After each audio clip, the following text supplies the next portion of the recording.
नमस्कार, सभी पेंशन धारकों का स्वागत करते हैं एक बार फिर से हमारे इस YouTube चैनल पर। दोस्तों, इस वक्त की पेंशन धारकों के लिए बहुत बड़ी और इंपॉर्टेंट खबरें आ चुकी है। जी हां दोस्तों, ब्रेकिंग न्यूज निकल कर आई है। न्यूनतम 7,500 की पेंशन मंजूर। जी हां दोस्तों, न्यूनतम 7,500 रुपए की पेंशन के अंदर राशि के अंदर बढ़ोतरी को लेकर मंजूरी मिल चुकी है। तो आखिरकार न्यूनतम पेंशन 7,000 रुपए 500 किस तरीके से मंजूर की गई है, राशि में यहाँ पर किस तरीके से बढ़ोतरी होगी, कर्मचारी भविष्य निधि संगठन की पेंशन को लेकर कौन सा बड़ा अपडेट निकलकर सामने आया है, इसके बारे में भी दोस्तों आज की इस वीडियो के अंदर बात करेंगे। और इसी के साथ यहां पर हम बात करने वाले हैं केंद्रीय कर्मचारियों और पेंशन धारकों के लिए बहुत बड़ी खुशखबरी की। 4% यहां पर डीए जो है आप सभी का बढ़ चुका है। सरकारी कर्मचारियों के लिए इसमें बड़ी खुशखबरी बताई जा रही है। तो आखिरकार केंद्रीय कर्मचारी और पेंशन धारकों के लिए किस तरीके से खुशखबरी बताई जा रही है। 4% यहां पर महंगाई भत्ता बढ़ाने को लेकर कौन सी बड़ी खबर आई है, डीए हैक को लेकर निकलकर आई गुड न्यूज के बारे में भी आज की इस वीडियो के अंदर संपूर्ण जानकारी जो है वो आप सभी को दी जाएगी। इसलिए आप सभी से निवेदन करते हैं कि दोस्तों आज की इस वीडियो को आप शुरुआत से लगाकर लास्ट तक एंड तक पूरा जरूर देखिएगा। और इसी के साथ हमारे चैनल पर नए हैं तो चैनल को सब्सक्राइब कर दीजिएगा और वीडियो को जो है एक बार लाइक जरूर कर दीजिएगा। तो चलिए बिना किसी देरी के सबसे पहली बड़ी खबर की ओर चलते हैं। ब्रेकिंग न्यूज के बारे में जानते हैं। न्यूनतम 7,500 पेंशन राशि में होगी बढ़ोतरी। जी हां दोस्तों, न्यूनतम 7,500 मंजूर राशि के अंदर यहां पर जो है बढ़ोतरी होने वाली है। तो अब जो है 7,500 की पेंशन का लाभ कब से देखने को मिलेगा, कब इसका ऐलान हो सकता है, कौन कौन से जो पेंशन धारक है उसको इनका फायदा देखने को मिलेगा, चलिए इस वीडियो के अंदर संपूर्ण जानकारी को जान लेते हैं। देश भर के लाखों रिटायर्ड कर्मचारियों के लिए ईपीएफओ पेंशन सिर्फ एक मासिक भुगतान नहीं बल्कि जीवन यापन का सबसे बड़ा सहारा है। बढ़ती महंगाइयां, दवाइयां का खर्च और रोजमर्रा की जरूरतों ने न्यूनतम पेंशन को लेकर बहस को फिर से तेज कर दिया है। ईपीएस 95 से जुड़े पेंशनर्स लंबे समय से 7,500 की न्यूनतम पेंशन की मांग कर रही हैं। साल 2026 के अंदर इस मुद्दे को लेकर चर्चाएं जो है वो फिर से तेज कर दी जा चुकी है। सरकार, श्रम मंत्रालय और ईपीएफओ फंड की स्थिति, वित्तीय बोझ और सामाजिक जरूरतों को ध्यान में रखते हुए अलग अलग विकल्पों पर विचार कर रहा है। वहीं ईपीएफओ की पेंशन को लेकर अब तक क्या क्या बदलाव हुए हैं इसको लेकर बात करें तो ईपीएफओ पेंशन अपडेट के तहत ईपीएस 95 पेंशन व्यवस्था में सुधार को लेकर चर्चा तेज हो गई है। फिलहाल न्यूनतम पेंशन 2,500 रुपए तक बढ़ाई जा चुकी है, लेकिन पेंशनर्स संगठन का मानना है कि यह राशि मौजूद महंगाई के हिसाब से पर्याप्त नहीं है। 7,500 रुपए न्यूनतम पेंशन की मांग को सम्मानजनक जीवन जीने से जोड़ा जा रहा है।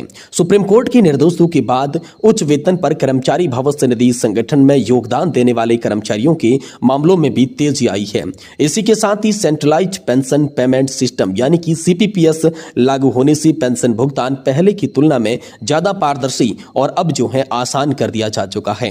वहीं इस अपडेट से जुड़ी मुख्य बातों को लेकर बात करें तो इस अपडेट की सबसे बड़ी बात यह है कि न्यूनतम पेंशन बढ़ाने पर औपचारिक स्तर पर विचार विमर्श जारी है। सरकार यह भी देख रही है कि इससे ईपीएफओ फंड कितना वित्तीय दबाव को झेलेगा। जिन कर्मचारियों ने नौकरी के दौरान अधिक वेतन पर योगदान दिया था उन्हें उच्च पेंशन के मामलों में राहत मिल रही है। कई लंबित आवेदन अब तक मंजूर किए जा रहे हैं और एरियर भी जारी हो रही है। सीपीपीएस लागू होने से अब पेंशन किसी भी बैंक खाते के अंदर ट्रांसफर जो है हो रही है, जिससे देरी और तकनीकी समस्याएं जो है वो अब कम हुई है। वहीं ईपीएफओ के इस पेंशन अपडेट से मिलने वाले कौन कौन से संभावित लाभ जो है हो सकते हैं तो अगर न्यूनतम पेंशन में बढ़ोतरी होती है तो इसका सीधा फायदा बुजुर्ग पेंशनर्स को मिलेगा जिनकी आय पूरी तरीके से पेंशन पर निर्भर है। बढ़ी हुई राशि से दवाइयां, इलाज और रोजमर्रा के खर्चों में राहत मिल सकती है।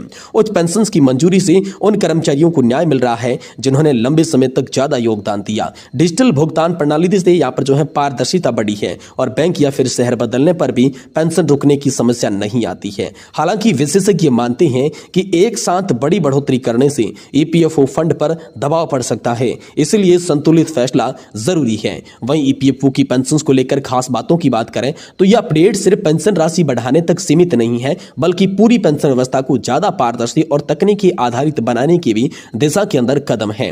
सीपीपीएस के जरिए देश भर की एक समान पेंशन प्रणाली जो भुगतान है वो लागू किए गए हैं। सुप्रीम कोर्ट के निर्देश के बाद उच्च पेंशन से जुड़े मामलों में तेजी आई है और कई सालों से लंबित फाइलें जो है अब आगे बढ़ी है। सरकार चरणबद्ध समाधान पर काम कर रही है ताकि पेंशनर्स को राहत मिले और फंड की दीर्घकालिक स्थिरता जो है वो यहाँ पर बनी रहे। इस बीच ईपीएफओ पेंशन अपडेट के उद्देश्यों को लेकर बात करें तो सरकार और कर्मचारी भविष्य निधि संगठन का मुख्य उद्देश्य रिटायर्ड कर्मचारियों को अधिक सुरक्षा देना है। बढ़ती महंगाई के दौर में पेंशन राशि को व्यवहारिक बनाना बनाना जरूरी माना जा रहा है। इसी के साथ साथ योगदान आधारित व्यवस्था को मजबूत करना, डिजिटल पारदर्शिता बढ़ाना और भुगतान प्रक्रिया को सरल बनाना भी इस अपडेट का अहम लक्ष्य है। यह कदम सामाजिक सुरक्षा ढांचे को मजबूत करने की दिशा के अंदर एक बहुत ही ज्यादा अहम कदम माना जा रहा है, जो कि हम सभी के लिए बहुत बड़ा अपडेट निकलकर सामने आ चुका है। इसी के साथ बात करते हैं अगले बड़े अपडेट की, तो केंद्रीय कर्मचारियों और पेंशनरों के लिए खुशखबरी बताई जा रही है।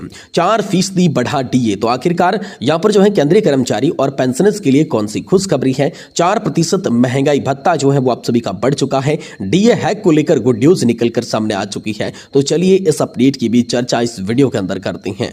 महंगाई के इस दौर में जब रोजमर्रा की जरूरतों का खर्च लगातार बढ़ता जा रहा है, ऐसे में केंद्र सरकार का महंगाई भत्ता बढ़ाने का फैसला लाखों परिवारों के लिए राहत लेकर आया है। सरकार ने कर्मचारियों और पेंशन भोगियों की आर्थिक स्थिति को ध्यान में रखते हुए डीए और डीआर में बढ़ोतरी को मंजूरी दे दी है। यह फैसला उन लोगों के लिए खास मायने रखता है जिनकी आय का बड़ा हिस्सा तय वेतन या फिर पेंशन पर निर्भर करता है।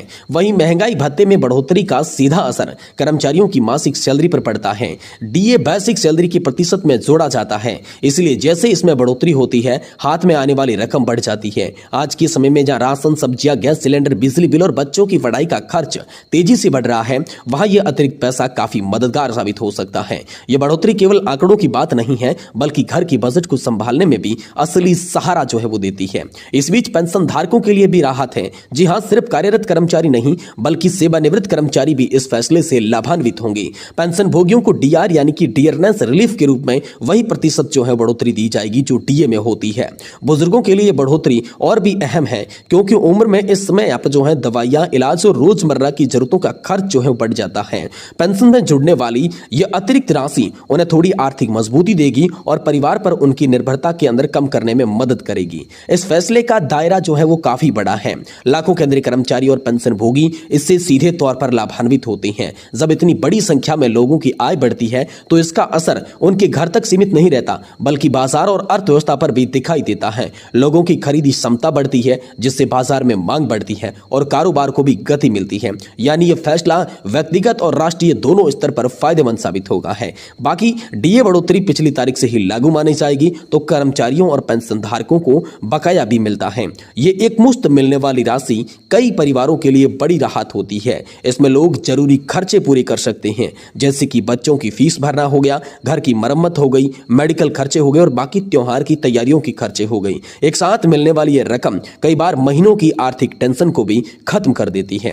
इसी बीच डीए बढ़ने के बाद कर्मचारियों और पेंशन धारकों को अपनी सैलरी स्लिप या पेंशन स्टेटमेंट जरूर जांचनी चाहिए। यह देखना जरूरी है कि बढ़ी हुई दर सही तरीके से जोड़ी जा रही है या फिर नहीं। अगर किसी भी तरीके की गड़बड़ी दिखे तो तुरंत संभावित या फिर विभाग या फिर बैंक से संपर्क करना चाहिए।